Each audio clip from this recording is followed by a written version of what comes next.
Then our topic was force and the law of motion.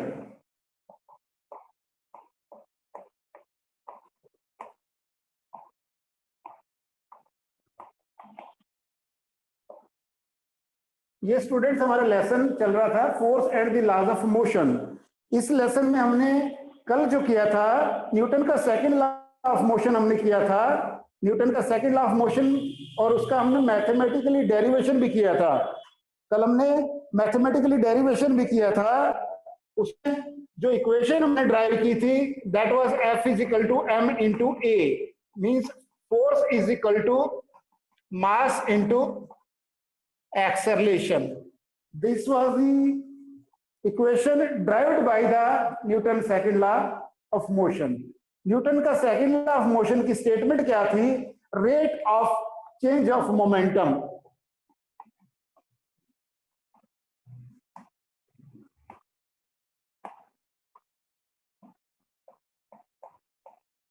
Rate of change of momentum is directly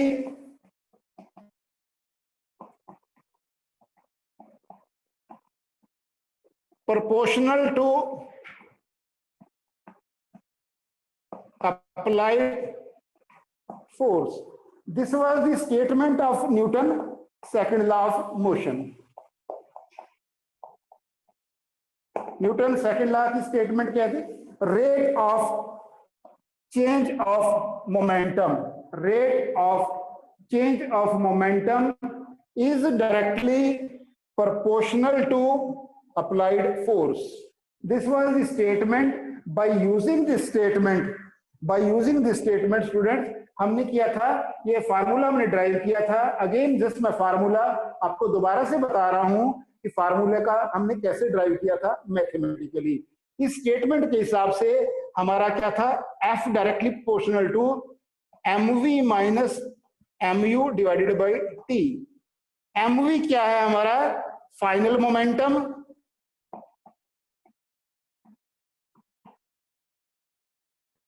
minus into u initial momentum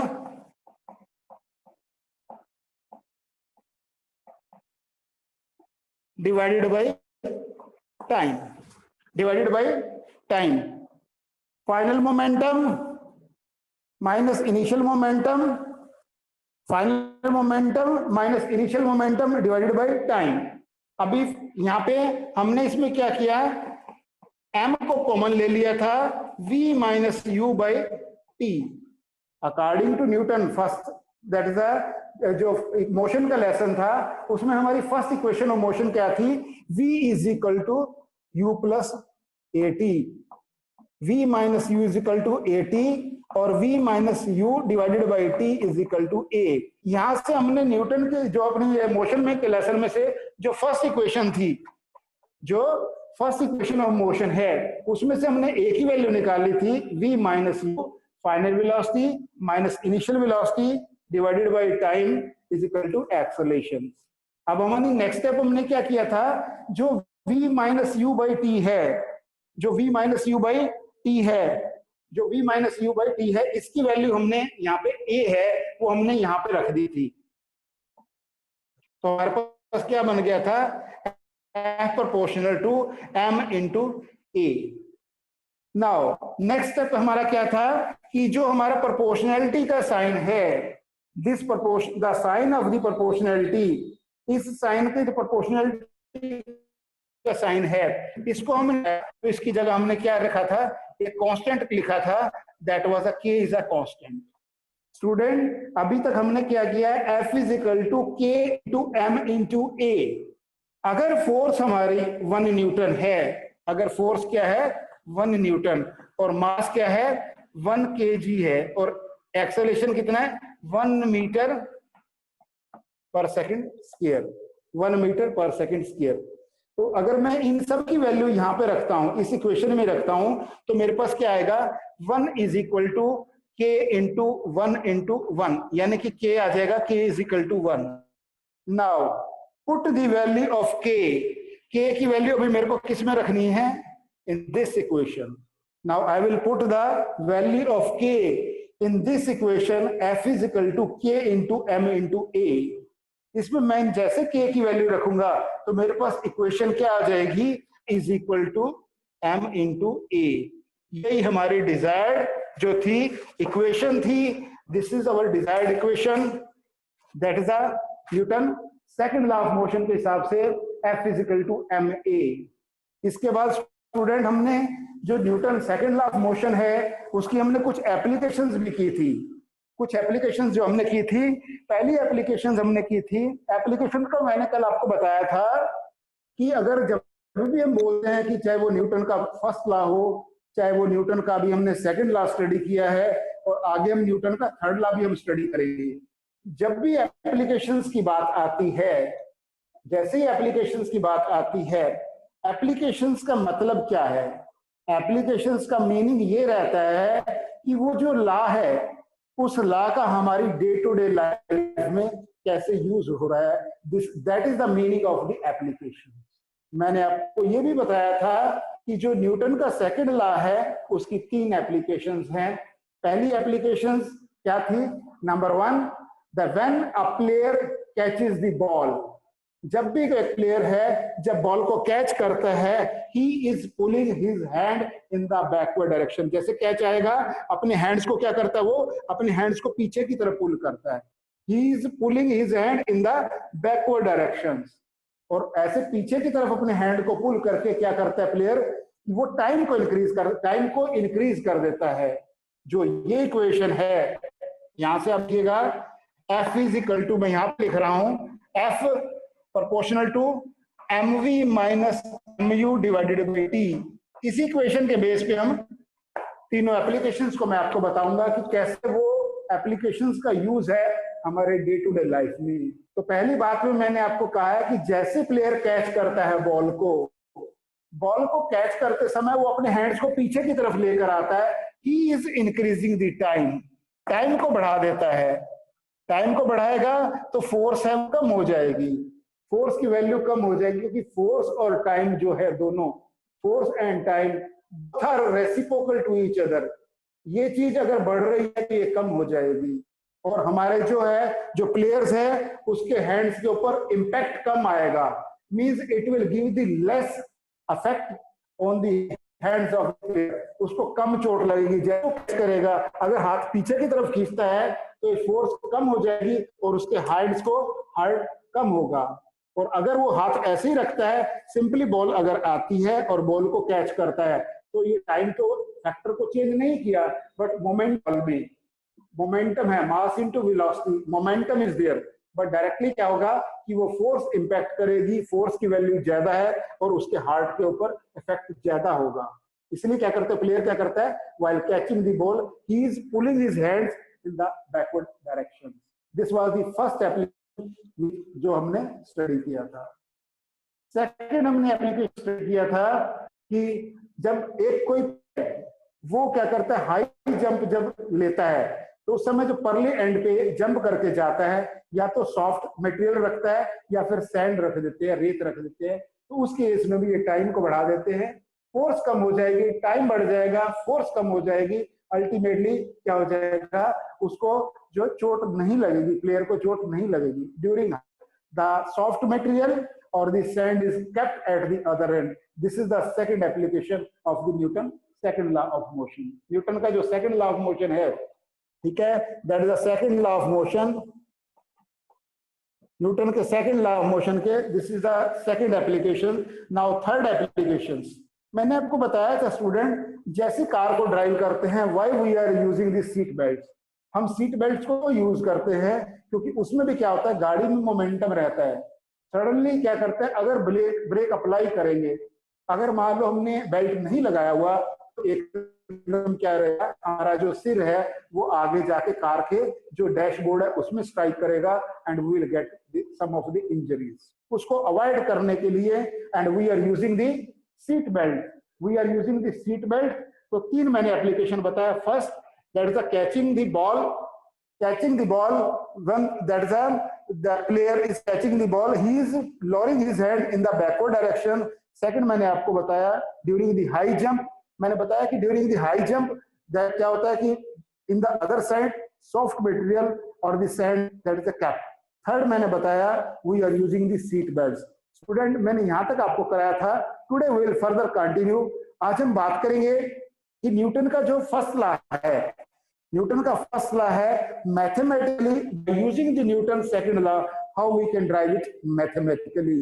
this is our topic. और further हम बात करेंगे कि inertia और मास जो है आपस में उनका क्या रिलेशन है, and further that if the time permits then we will continue some numerical and NCERT question, वो भी हम करेंगे। Now next is our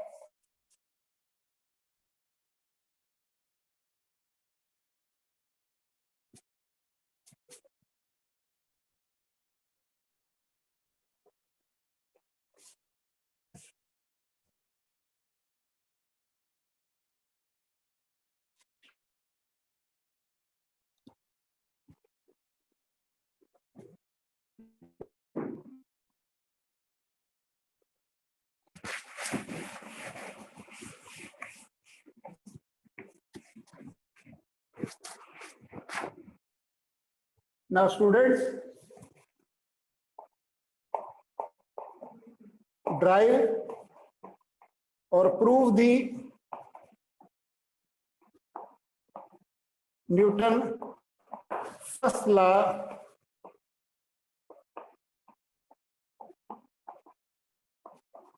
mathematically by using Newton second law of Newton के सेकंड लॉ ऑफ मोशन को use करके हम Newton का first law of motion, first law, उसको मैथमेटिकली हम कैसे ड्राइव करेंगे। तो वी नो दैट मैथमेटिकली जो न्यूटन का सेकंड लॉ है rate of change momentum, that is F is equal to mv minus mu divided by t. यहाँ पे हमने लिख दिया है change in momentum divided by time according to Newton second law of motion। ये second law था according to Newton second law of motion।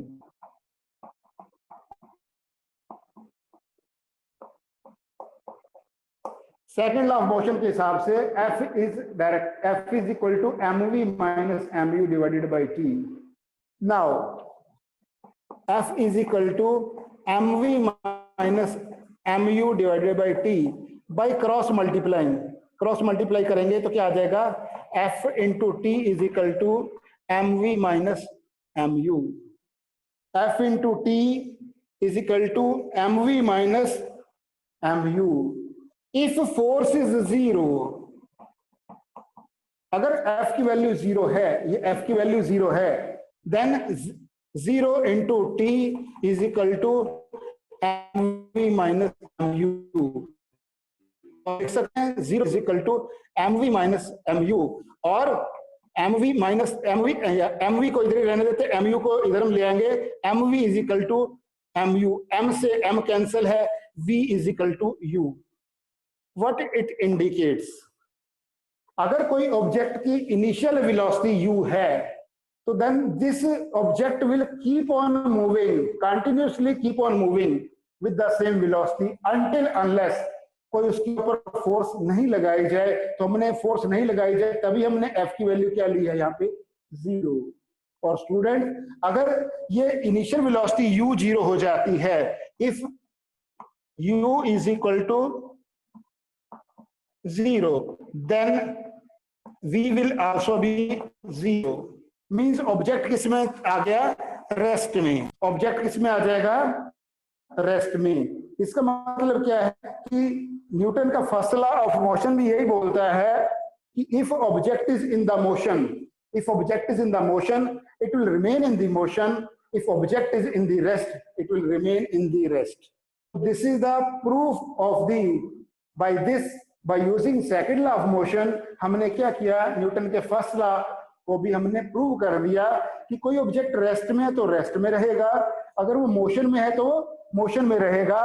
और students एक और यहाँ पे एक और मैं आपको चीज बताने जा रहा हूँ। यहाँ पे हमने देखा है कि F को हमने T से मल्टीप्लाई किया है, हमने F को से मल्टीप्लाई जो किया है, ये F को T से मल्टीप्लाई किया है, जो F इंटू T है, this is called the impulse, this is called the impulse.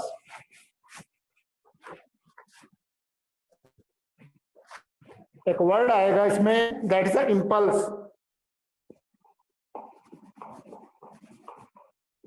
Impulse is a F into T और इक्वल टू चेंज मोमेंटम।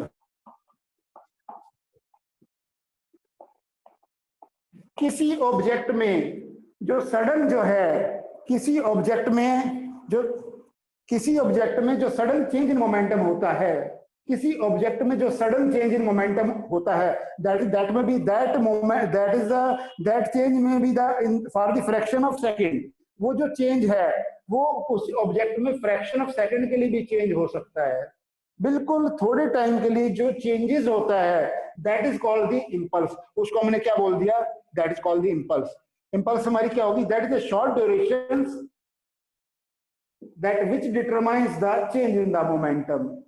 वो शॉर्ट ड्यूरेशन जिसमें जब मोमेंटम में सडनली चेंज होता है, that is called the impulse. So this is the definition of the impulse. And mathematically that impulse is equal to force into time, means I is equal to F into T। ये भी हमारा एक formula है, impulse is equal to force into time, impulse is equal to force into time। Now our next is up to this student, if you are having any doubt very well you can ask, but हमारा next topic क्या है कि inertia के बारे में हमने पढ़ा था, इनर्शिया और मास के अंदर क्या रिलेशनशिप है, this also we will just study now.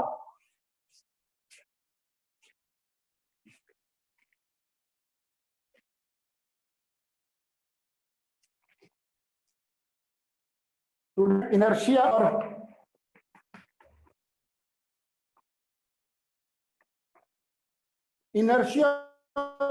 मास के अंदर क्या रिलेशनशिप है। Inertia it is the property of the object to resist the change. Inertia का मतलब ही है टू रेजिस्ट द चेंज। इसीलिए जो न्यूटन का फर्स्ट लॉ है स्टूडेंट, जो न्यूटन का फर्स्ट लॉ है उसको हम क्या बोलते हैं, न्यूटन का जो फर्स्ट लॉ है उसको बोलते हैं law of inertia.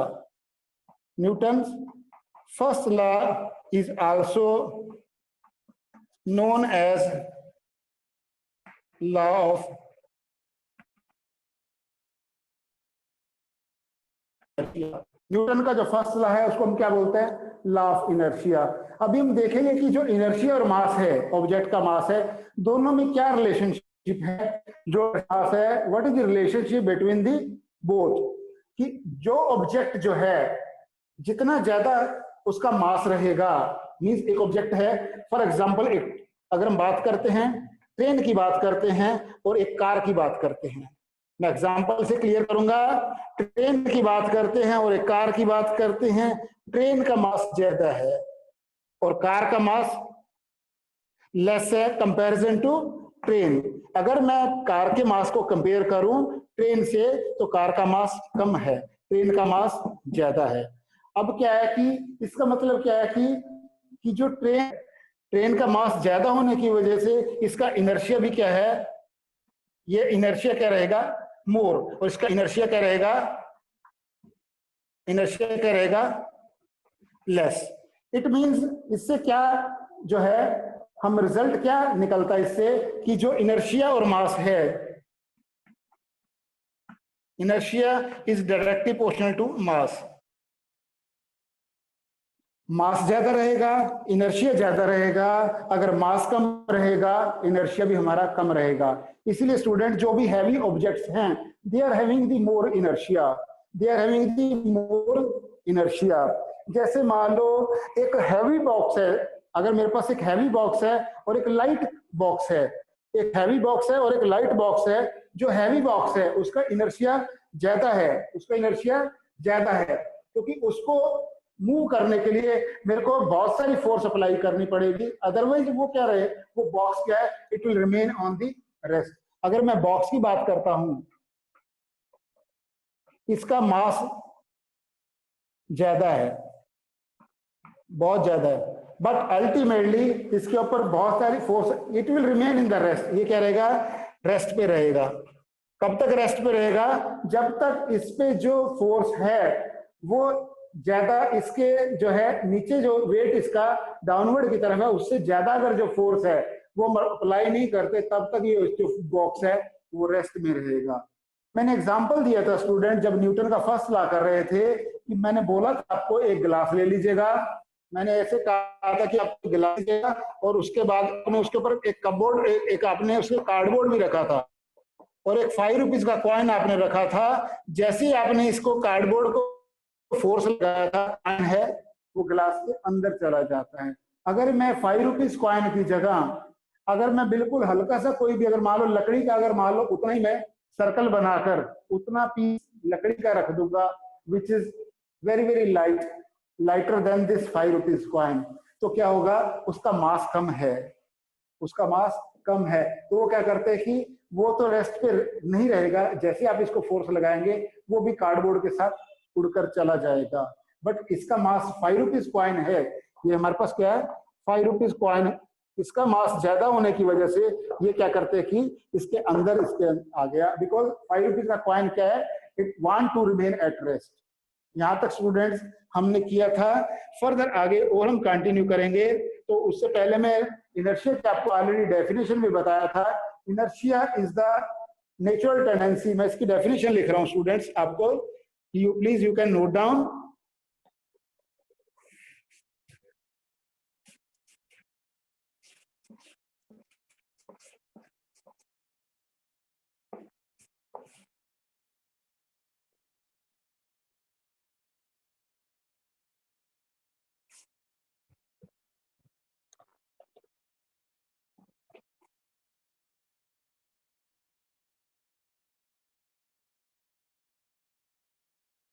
Now students, according to definition of inertia, it is the natural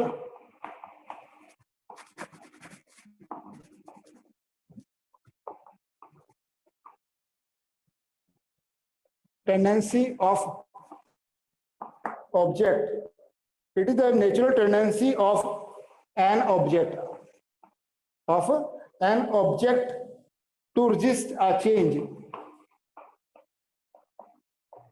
to resist a change in its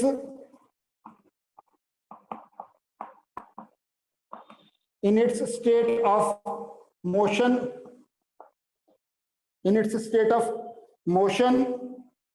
or of rest. Motion or of rest. The mass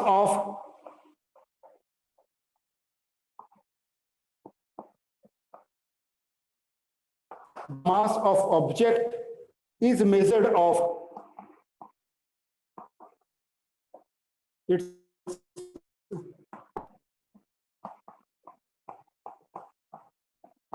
so student, this is the definition of the inertia. Please you can very well you can note down inertia क्या है. It is the natural tendency of an object. It is the natural tendency of an object to resist. मैंने underline किया है, मैंने underline किया इसको. It is the natural tendency of an object to resist a change in its state of motion or of rest. In its state of motion or the rest, the mass of the object is measured its inertia. इसका मतलब क्या है कि जो inertia है directly proportional to मास ज्यादा रहेगा, inertia ज्यादा रहेगा, मास कम रहेगा, इनर्शिया कम रहेगा. This is about the inertia. Now students, हम एनसीईआरटी के आपके कुछ क्वेश्चन हैं पेज नंबर 118 के ऊपर. आज कुछ आपको क्वेश्चन बता रहा हूं that you will note down in your notebook और आप उसको कंप्लीट करेंगे. एनसीईआरटी के क्वेश्चंस को मैं आपको करा रहा हूं. That is page number 118 NCERT की बुक में. पेज नंबर 118 आप ओपन करिएगा।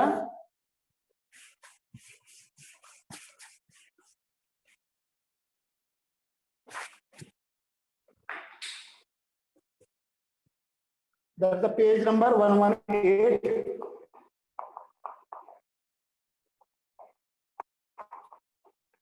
हमारा फर्स्ट क्वेश्चन है which of the following has more inertia. आपके पास तीन ऑप्शन दिए हुए हैं। पहला ऑप्शन आपके पास दिया हुआ है क्वेश्चन नंबर 1 में, क्या दिया हुआ है, rubber ball and a stone. B option आपके पास दिया हुआ है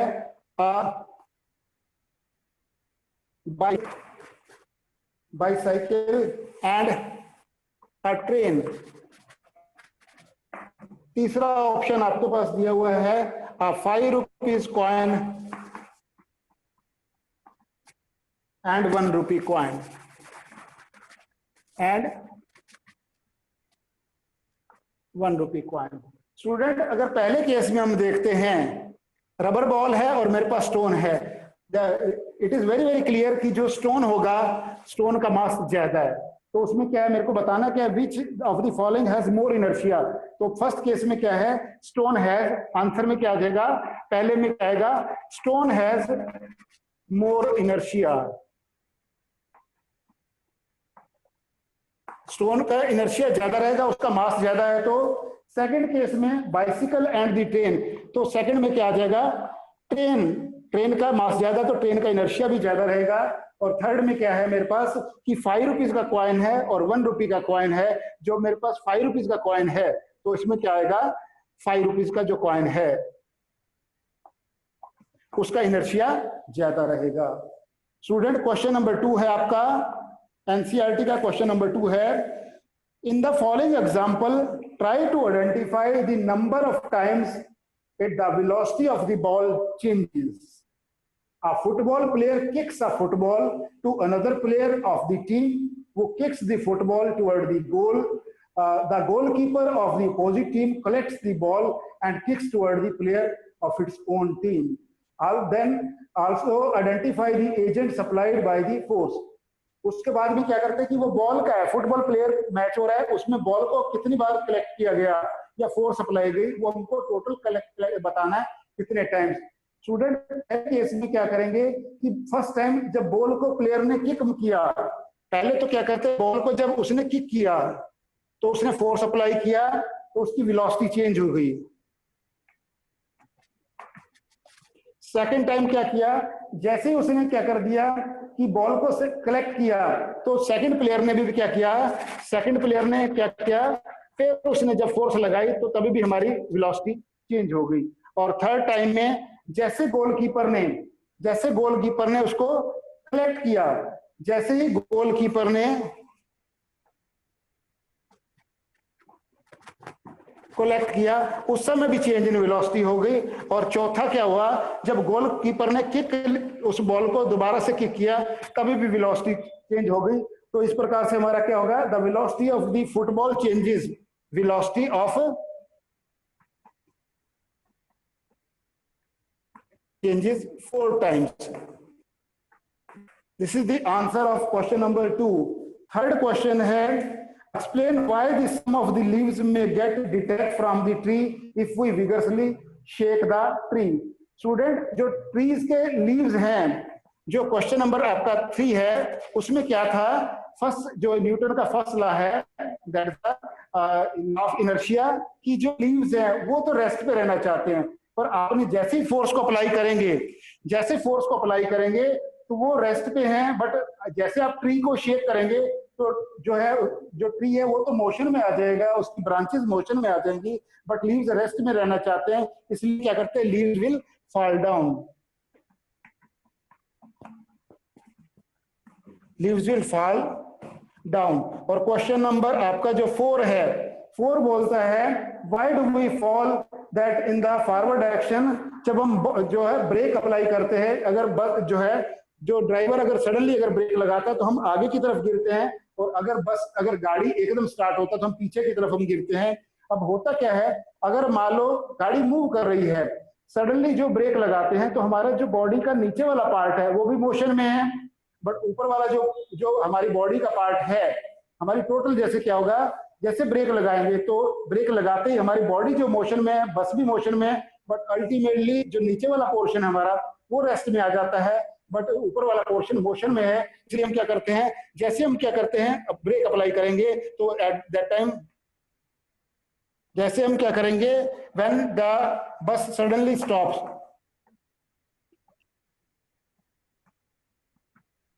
बस सडनली स्टॉप्स, तो हम क्या करते हैं कि हम एकदम आगे की तरफ करते हैं, वी मूव फॉरवर्ड। और क्या करते हैं, जैसे हम क्या करते हैं कि बस सडनली क्या होगा, स्टार्ट होएगा, देन वी मूव बैकवर्ड, तब हम पीछे की तरफ गिरते हैं। रीजन क्या है, क्योंकि क्या होगा, अगर मान लो बस उस समय रेस्ट में है और एकदम सडनली स्टार्ट होगा, हमारा बॉडी क्या करता है कि रेस्ट में है, बट नीचे वाला जो पोर्शन है हमारा वो मोशन में आ जाता है, बट ऊपर वाला पोर्शन है वो सडनली क्या होगा, वो रेस्ट में रहने की वजह से then we will lean in the backward direction. जैसे स्टार्ट होगा हम पीछे की तरफ गिरते हैं और सडनली ब्रेक अप्लाई करने से हम फॉरवर्ड डायरेक्शन में मूव करते हैं। Student, these are the your NCERT questions of page number 118. If you are having any doubt, very well you can ask. What you have to do, you have to complete your NCERT question on your notebook, and you have to prepare the notes also for Newton's second law of motion and its application. If you are having any doubt, very well you can ask. If you are having any doubt, very well you can ask. Student, any doubt?